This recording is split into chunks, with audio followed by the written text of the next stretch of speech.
up. A police department under investigation. Their use of force on suspects appropriate or excessive? That's the question asked for more than 3 years. A community reeling and pushing for change, like this man arrested by Muncie Police in May of 2018 who spoke to us earlier this year. Told me to step out, and I stepped out, and they just started pummeling me. You know what I mean? Pretty much just beat me down. 4 Muncie officers now awaiting trial, either accused of excessive force or accused of covering it up. So where does Muncie go from here? The answer is, let's all work together. That's the answer. From a station working for you, this is a WRTV Investigates special, Police Under Investigation. On WRTV's Nicole, Griffin, police under investigation in Muncie, Indiana. Years of questions about use of force within the department. This body camera footage from a Muncie police officer is just one of multiple cases under scrutiny for how the city's officers treat suspects. We're showing you how the city of Muncie plans to move forward from this, but first, you have to understand what's happened. We're highlighting 2 cases where excessive force is alleged, updating you on 4 police officers, 2 accused of excessive force and 2 accused of covering it up. All 4 could go to trial sometime in the new year, and we learn about the challenges facing the Muncie Police Department today and where they go from here. We're bringing in WRTV Investigates Kenney right now. And Kara, we know for the past year you've been digging into all of these allegations. That's right, Nicole. Since 2019, I have been requesting body camera footage from Muncie Police regarding several cases where excessive force is alleged. We still have not received all of them, but we did finally get some body camera footage on a case that made headlines in 2018. That cop's punching me, man. April 8th, 2018. A witness is rolling as Muncie police arrest Joshua Douglas. When WRTV first reported on Douglas' arrest, Muncie police only gave us this short clip of body camera footage. Hey, get back over here. More than 2 years after the incident, WRTV Investigates obtained multiple angles of body camera footage from the incident. It starts as Muncie police are responding to a report of an intoxicated person. Joshua Douglas initially ran away when they approached. Why'd you run? Because y'all pull up on me for no reason and doing all this. I ain't did nothing. All we would have done was just sit there and talk just like what you and I are now. What's wrong with that? Because all the extra shit is just, I don't be have time for it, man. I'm on parole. I work. I stay out of trouble. I've been out since August. You being on parole, you take off running, you're just going to catch another case. I'm just saying. Right? Douglas continues to talk to officers while keeping his phone to his ear. Officer Alex Moore's body camera is rolling as he approaches the scene. Put your phone down. 12. Did he? Phone down. Real quick. Go and put your hands behind your back, okay? Put your hand down. Don't pull away from me. Don't. Stay Put strong. your hands down. Get on your stomach. You hear me? Get on your stomach. You hear me? You hear me? Get on your stomach.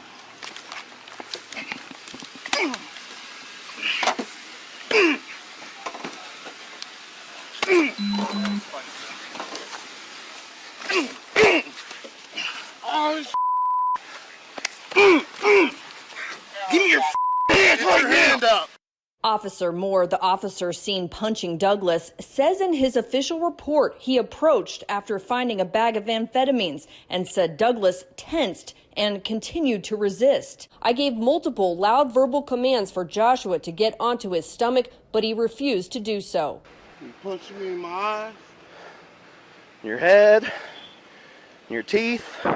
In 2018, after Douglas' arrest, former Chief Joe Winkle told WRTV that the punching was not excessive. I don't think so. I mean, I think those punches, as long as you're telling him what you want him to do and where they were thrown, That's how we're trained. Joshua Douglas suffered injuries and physical pain as a result of the arrest, according to an excessive force lawsuit filed against Muncie Police in 2019. To help us understand more on the arrest, we shared the footage with Seth Stoughton, a University of South Carolina law professor and former police officer who wrote a book on police uses of force. When they bring him to the ground, the first thing that sticks out to me is, at best, this individual is tensing his body, but he's not trying to get up. He's not trying to strike the officers. The what appear to be a series of closed-fisted punches to the face are patently inappropriate. It's obviously excessive there. Stoughton says punches to the head, especially if the person is laying on the ground, significantly increase the chance of serious injury. So you're actually sort of impacting them in two places at once, the point of contact between the fist and the head, and the point of contact between the head and the ground. It's a bad way to get them to comply because it is very instinctual that when you are getting punched in the face, you hide your face. Stoughton says the officer escalated the situation. The officer seemed unnecessarily aggressive to me, jumping immediately to put your hands behind your back. But the police department was not concerned enough to suspend, demote, or fire any of the officers involved, even after an internal review of the incident. We do know no outside agencies examined this incident either. Indiana State Police told us they never reviewed this footage, and the FBI wouldn't confirm or deny any participation. We do know no officers were criminally charged in the Douglas incident. WRTV Investigates uncovered Officer Alex Moore. The officer seen doing the punching had been disciplined twice before. His Muncie Police personnel file shows he received a written reprimand in August 2016 for engaging in a physical altercation while off duty. A year later, he was suspended for 80 hours without pay for his role in a domestic dispute that took place while Moore was off duty. Yet Officer Moore kept his job until February 14th of this year. He resigned from the department nearly 3 years after the Douglas incident and after WRTV obtained the footage. As for Joshua Douglas and this 2018 incident, prosecutors dismissed a resisting law enforcement charge and he pleaded guilty to meth possession. Officer Moore declined to comment to WRTV. Thanks, Kara. And Kara will stick with us throughout this half hour. The city of Muncie reached a $25,000 settlement with Joshua Douglas, but WRTV Investigates has learned new details about Alex Moore's history with the Muncie Police Department, specifically around the time of the incident with Joshua Douglas.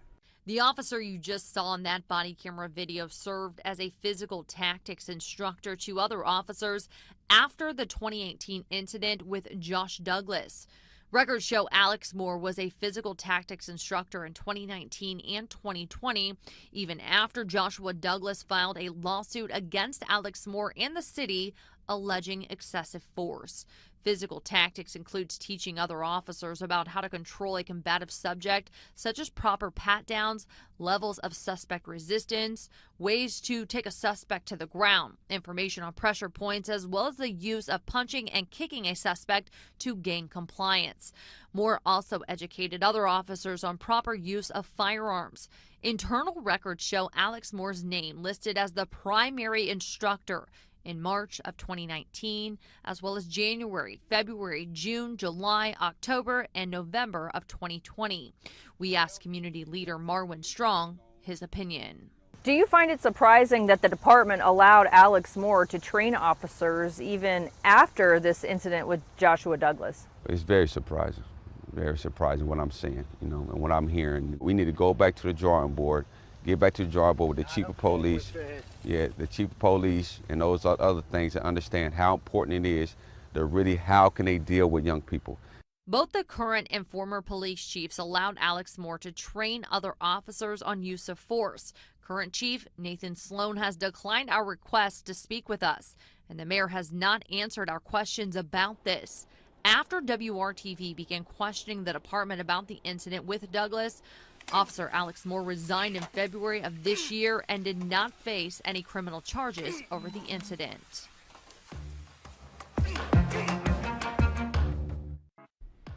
In April of this year, a Muncie man shared his story for the first time, saying he was physically assaulted by Muncie police officers in 2018.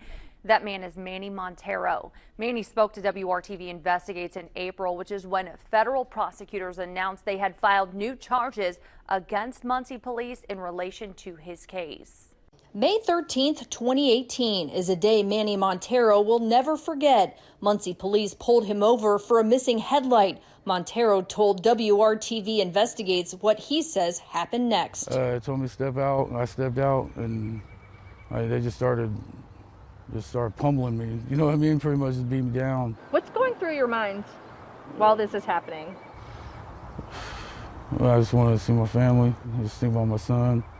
I didn't understand why they were doing it at first, and I didn't understand what was going on. This is a photo taken of Montero's face after he was arrested for resisting law enforcement and improper headlights. Montero went to the hospital and had surgery. A bunch of facial fractures, broken ribs. Yeah, I really can't see too well now, so, you know, they say I got PTSD. I mean, it's definitely changed my life. Montero filed an excessive force lawsuit against the city and named multiple officers, including Chase Winkle, Jeremy Gibson, Corey Posey, and Sergeant Joe Crasia. Federal prosecutors announced in April they would indict those same officers on new charges. Winkle and Gibson were already awaiting a federal trial for using excessive force while making arrests in 2018 and 2019, while Sergeant Crasia was accused of writing false police reports. The new indictment includes what happened to Manny Montero and accuses Winkle and Gibson of striking Montero in the head with their knees and falsifying their reports in the Montero incident. I was scared. I thought I was going to die. I thought they were going to kill me. You know, they said I'd never been that scared before in my life. You know? Montero received a $250,000 settlement check this month from his excessive force lawsuit, but he says it's not enough. Yeah, I just want to see him convicted. Prosecutors dropped charges against Montero from that traffic stop in May 2018. He plans to move out of Muncie and hopes the department makes the changes necessary to prevent excessive force incidents. What do you say to people that say this only happens to bad people? I mean, I thought that too. Are you a bad guy? No, I'm not an angel by any means, but I didn't deserve what happened, and I wasn't doing nothing, you know what I mean? I was taking my brother to the store to get a soda, that's it. You know what I mean? I don't think anybody deserved, you know, to get beat up like that by police. And Kara, you've been trying for months to get that body camera footage from Montero's arrest. Yes, Nicole, we've been fighting since 2019 to get it, but the department won't give it to us. They say this case remains a part of the internal investigation of the Muncie Merit Commission, plus it's now part of a federal indictment. Thank you, Kara. We'll be right back. Are you concerned about response times and how long it's taking officers to get to where they need to be? Tough questions for the mayor of Muncie when it comes to protecting the city's residents. WRTV Investigates has been digging into staffing issues at the Muncie Police Department, and we take a look at what our team uncovered. More than 65,000 people live in Muncie. The city can have 110 police officers, but currently only 86 police officers are on the road. Are there enough officers on the road, first of all? Well, no, we are understaffed. There's no doubt. The city's contract with the police union says the city should have a minimum of 10 regular patrol officers for a 12-hour shift. But there are times the city is not meeting that minimum. Several current and former police officers tell us sometimes the city has only 5 patrol cars for the entire city. Some cars with 2 officers inside, often because a rookie is in training. Other cars have only 1. Are you concerned about response times and how long it's taking officers to get to where they need to be? I am worried about the times if we're down to 5. We have 2 deputy chiefs, and both of them and the police chief, Chief Sloan, have been operating in the field to help meet those minimums as best as they can. Is that ideal? No, it is not ideal. I would love to see us get up to where we've got 7 or 8 in each shift operating vehicles. Mayor Dan Ridenauer says the biggest challenge in recruiting and retaining officers is officer pay. Starting pay for Muncie officers is $59,000. Ridenauer says many suburban Indianapolis police departments start at $70,000. We would have officers that would come in, we'd send them to the trainings, they'd get experience, and after 3 or 4 years, some of the neighboring communities and or counties would recruit them away, because then they have an experienced officer, and our pay is considerably less. One of the things that we did in our first year is we did increase the police officer pay by 11% to help with that recruitment. We were then able to move up a few cities, but we still have a long way to go. The mayor says the bump in pay also caused some existing officers to increase their pension pay and retire. And we've added several officers of late, and we hope to continue to do that. The excessive force incidents in question stem from a prior police chief and former mayor, but Ridenauer says it's had an impact on the department. Are you looking forward to these criminal cases being resolved? Absolutely. Absolutely. I look forward to that day. None of this happened from 2020 and beyond, but we continue to pay the price. Our city continues to pay the price. Our residents continue to pay the price. And I definitely am looking forward to the end of all these court cases. We put in trainings that do a lot of work toward de-escalation, toward communication on stops, and how to build those relationships with the public. And so we put in a number of trainings and ethics trainings that are all now required of the Muncie police officers.